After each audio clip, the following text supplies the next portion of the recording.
Utilisons maintenant le calcul matriciel pour résoudre des systèmes. Alors, nous allons essayer de résoudre un système tout simple, x plus 2y égale 3, x plus y égale 5. Ce système s'écrit sous forme matricielle, ax égale b. A va être la matrice 1, 2, 1, 1, et donc nous rentrons la matrice A égale 1, 2, 1, 1, comme nous venons d'apprendre à le faire. B est le vecteur colonne 3, 5, et donc nous rentrons le vecteur colonne B, par exemple comme ceci. Et ensuite, si A est inversible, x c'est A-1. B, A-1 se calcule par np.linalg.inv.a, que nous multiplions avec les PRUL fois B. Faisons tout cela, on calcule, print x, la solution de ce système est le vecteur 7, 2. 7 moins 2, pardon.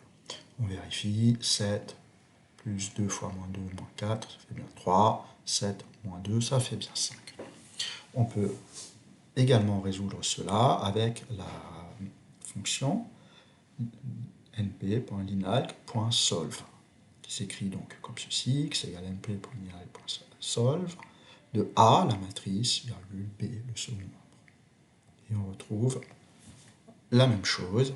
On peut vérifier que c'est correct en utilisant np.allClose de A fois x, qui doit être égal à B, donc c'est vérifier si le vecteur A fois x est près de B. Près de n'est pas exactement égal, parce qu'on fait ici du calcul numérique.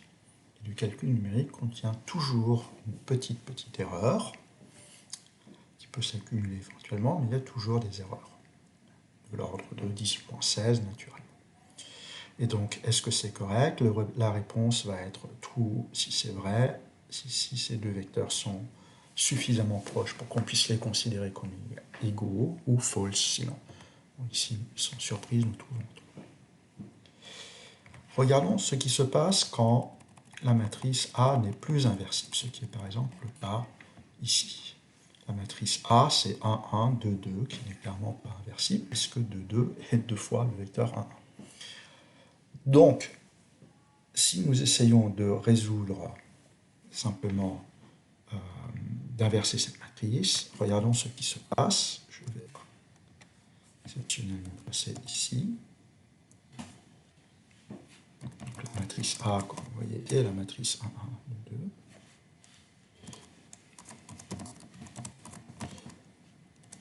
2. Et inversons cette matrice. Voilà, nous avons un message d'erreur. Alors, vous avez ici un petit programme. L'inconvénient de ce programme, c'est qu'il faut le rentrer entièrement avant de l'exécuter. Et nous ne pouvons plus le faire en ligne de commande comme nous avons fait jusqu'à présent. Nous retournons donc provisoirement sur ce site. N'oubliez pas d'importer la bibliothèque NumPy. Donc A, ça va être la matrice 1, 1, 2, 2. B, ça va être la matrice 3, 5. Et nous allons écrire le petit programme suivant. Alors attention, il y a les règles de typographie en Python. Il convient de laisser un espace ici de au moins un caractère, et la convention veut qu'on laisse un espace de 4 caractères. Donc voilà le programme qui va essayer d'inverser la matrice A, va se rendre compte qu'elle n'est pas inversible. On va ensuite essayer de résoudre le système, et là aussi il y a une erreur, et on va répondre que ce n'est pas possible. Donc voilà la première partie du programme. Et ensuite, qu'est-ce qu'on va faire? On va chercher à calculer non plus l'inverse, mais quelque chose qui s'appelle la pseudo-inverse. On va calculer x égale b fois grand B, la pseudo-inverse, fois le vecteur colonne 3, 5. Et regardons ce que cela donne. Pour exécuter, il faut maintenant appuyer sur Run, flèche verte, si vous faites ça sur un téléphone portable. Donc, effectivement, la matrice A n'est pas inversible. On ne sait pas résoudre ce système. Le retour, c'est singular matrix. Le vecteur x que nous avons trouvé, c'est 1, 3, 1, 3. Et quand on calcule AX et qu'on veut le comparer à B, on se rend compte qu'il y a une distance qui est d'environ 0,45. Est-ce que X est donc une solution? Ben non, puisque 0,45, c'est pas du tout près de 0. Alors qu'est-ce que ce vecteur X? c'est parmi tous les vecteurs de la forme AX, celui qui est le plus proche de B. Alors, exercice, comment fait-on pour résoudre le même système, ici, avec comme second membre 1, 2. Vous pouvez mettre en pause le temps de réfléchir. La solution est très simple, il suffit de remplacer ici 1 et 2 et d'exécuter.